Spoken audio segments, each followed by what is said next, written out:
सुमिरन करूं।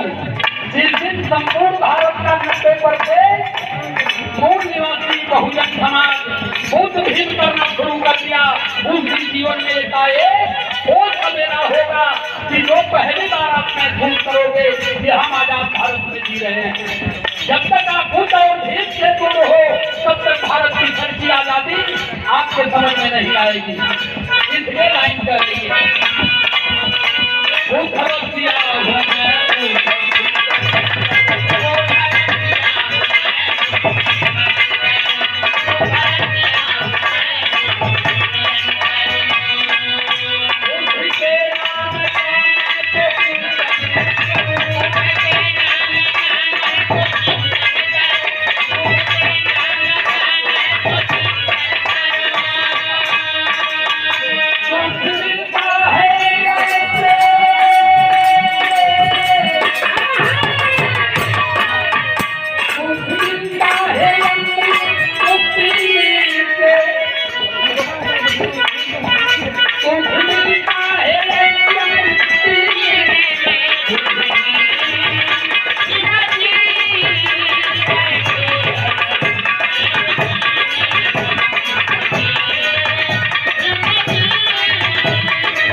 परम सम्मानित आदरणीय आप श्री मास्टर साहब।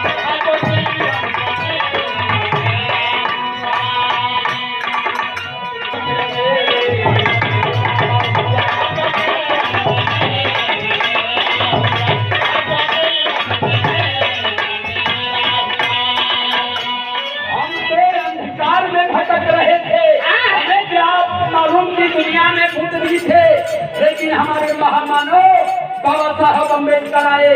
बाबा साहब अम्बेडकर अपने जीवन के अंतोपरांत ये समझ गए कि अब मेरे जीवन की आखिरी समय चल रही है। अगर मैं अपने भारत के लोगों को, बहुजन समाज को, मूल निवासी समाज को बुद्ध का धर्म नहीं दे पाया तो मेरा जीवन सार्थक नहीं होगा। फिर जाकर के बाबा साहब अम्बेडकर 14 अक्टूबर 1956 को नागपुर में लाखों लोगों के बुद्ध की परिभाषा और बुद्ध का ज्ञान सभी लोगों को देकर के बुद्ध धर्म की दीक्षा देते हैं। उसके बाद हम जानते हैं कि हमारी रियल संस्कृति क्या थी। चलते चलते यहाँ तक हम आए, लेकिन हमारे सभी उन दर्शनों पर धीरे धीरे 3% वालों ने कब्जा कर लिया और कब्जा करके हमारे बुद्ध को चमत्कारी भगवान बना दिया। बाबा साहब अम्बेडकर 14 अक्टूबर को हमें धर्म दीक्षा दिए और ठीक 1.5 महीने बाद बाबा साहब अम्बेडकर धरती को अलविदा कर गए। जीवन के आखिरी समय पर बाबा साहब अम्बेडकर ने हमें धर्म दीक्षा दिलाया और बुद्ध के धर्म की पहचान करवाया। ये मेरे भारत के मूल निवासियों, मैं जानता हूँ मैंने संविधान लिखा है, लेकिन ये संविधान ज्यादा चीजें करने नहीं देंगे। अगर आप धर्म की परिभाषा को जान गए तो कभी आपका अपमान होगा, तो आप सारे धर्मों को खारिज करते हुए धर्म की शरण में चले जाइएगा और आपका कभी कोई अपमान नहीं होगा। लेकिन हम क्यों नहीं समझ पाए बुद्ध को? क्योंकि हमें बुद्धू बना दिया गया। ये सब बुद्ध को न जानने पाए, हमें हमारे भविष्य को गोबर और पत्थरों में गौमूत्रों में फेंक दिया गया। आज हम गोबरों को लेकर के अपना भाग्य तलाश रहे हैं। सवाल इस बात का है, तो इस चीज को जानने की जरूरत है। लास्ट लाइन हमारी कह रही है,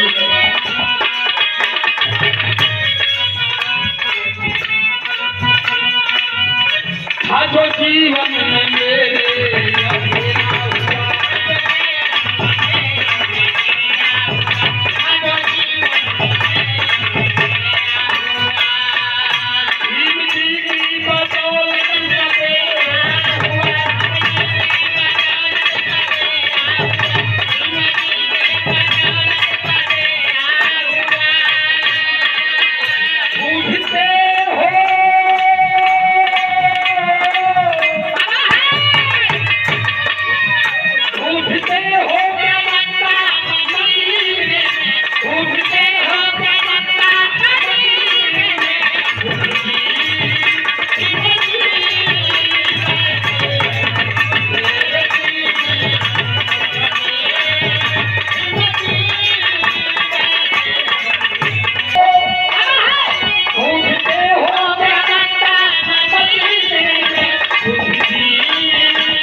संकेत करते हुए मेरी लाइन संकेत कर रही है।